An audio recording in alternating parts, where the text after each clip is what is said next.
So what caused Americans to stop using fentanyl exponentially?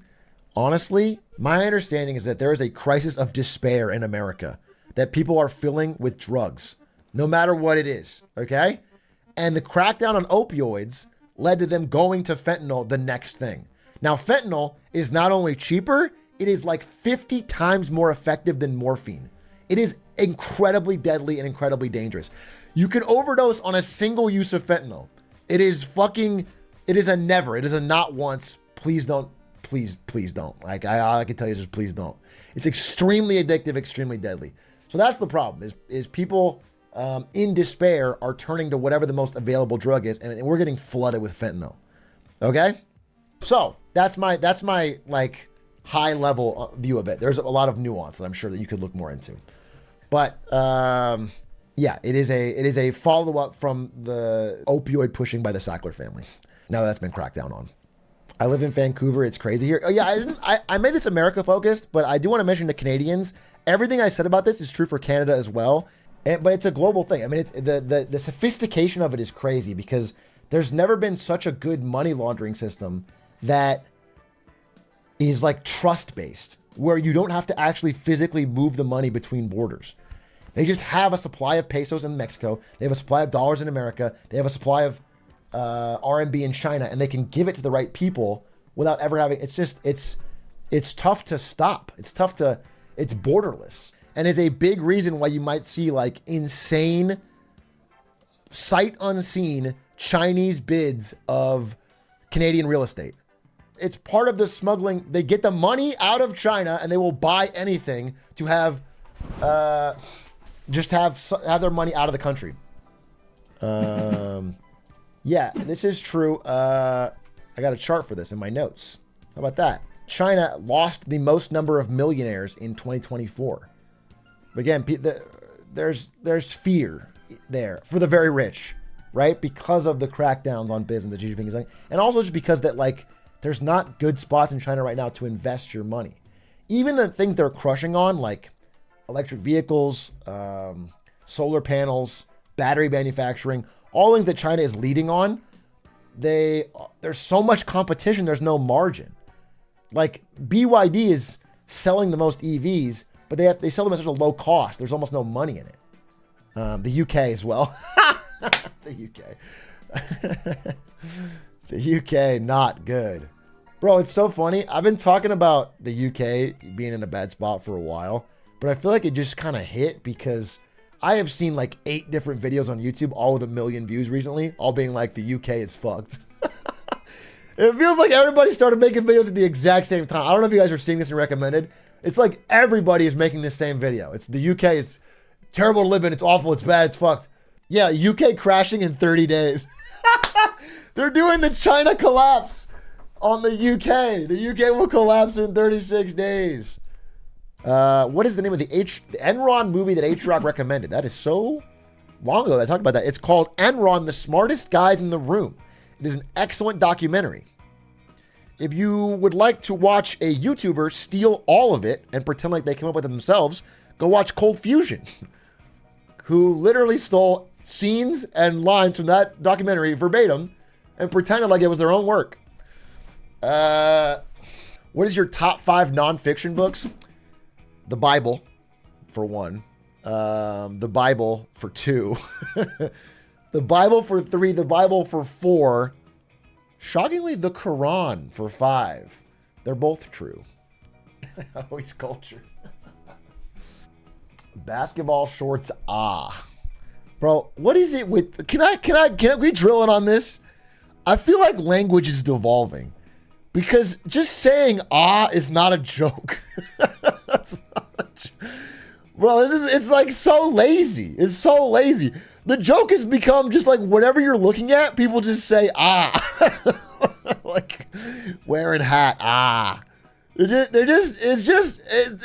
we've lost any semblance of like there has to be something clever to it. The joke is the absence of a joke. No, I get it. It's brilliant. It just is really easy to do, right? So it's a little lazy. Atrioc, your hat is shining with the light of 1,000 suns. Fucking glowing hat. Holy shit, it's fun. Oh,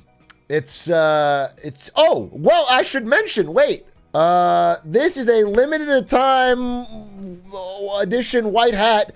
We had just opened failedcos.co. Just opened it. These two are available now forever, I think. That's the plan. I mean, we're going to add all the stuff we normally sell on here. But this one is we only have 150, I think, legitimately. So if you want the white hat, I would grab it. It ends on July 4th. The other two, though, this is like people have been asking for a spot where they can buy them, and now you can buy them. And we're going to add more stuff, and it's not going to be related to me specifically. I'm even thinking of getting some content creators to wear the merch. It's like a little side project where I want to just have this spot where people can buy Failed Company merch.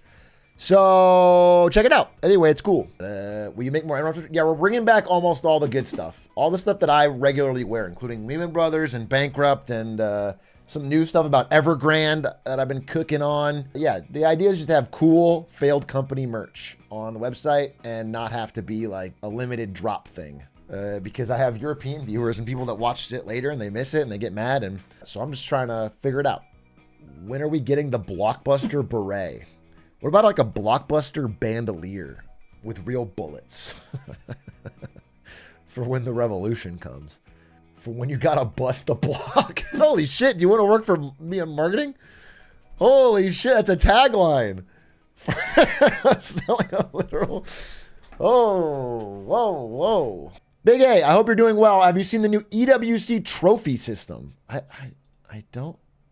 This is the European Esports World Cup. Tournament, and we'll have a very unique trophy system consisting of keys, game trophies, the club championship trophy, and the totem.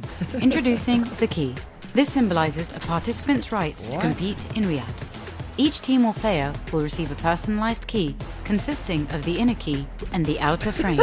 Winning a competition some fucking Tomb Raider shit. What? earns you a game trophy. A champion's key will be inserted inside. The frame will be placed into the totem. A physical block on display in Riyadh, serving as a progress bar of the Esports World Cup. The totem will remain in Riyadh as a chronicle of the Esports World Cup history. Those who get eliminated throughout the competition must give up their keys and see them crushed. Their broken keys will be tossed into the totem and encased in resin, symbolizing those that tried to win but fell short. However, as an additional privilege for winning, each game's champion gets to select 3 opponents' keys to be encased in the base of their trophy as an additional, more personal. This is so complicated. But it is kind of funny that you could beat somebody and then take their fucking key, then have it smashed, then have it encased in resin in your own trophy. That is kind of cool. Losers will go home with their keys replaced with a token that marks where they ended their journey. Witness history unfold at the Esports World. So the trophy guy who was in charge of this had a field day. Bro had an absolute... Bro took that mission and ran with it.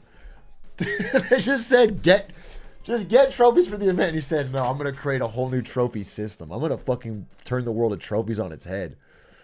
Imagine Faker taking all Chinese team keys. Yeah, I mean, this is a World Cup. There could be problems. Dude, what if, like, you know how, like, Korea and Japan have problems? Like, what if there's, like, a nationalist, they just start taking the keys of people from a certain country and then it starts a fucking problem, dude. It's so targeted.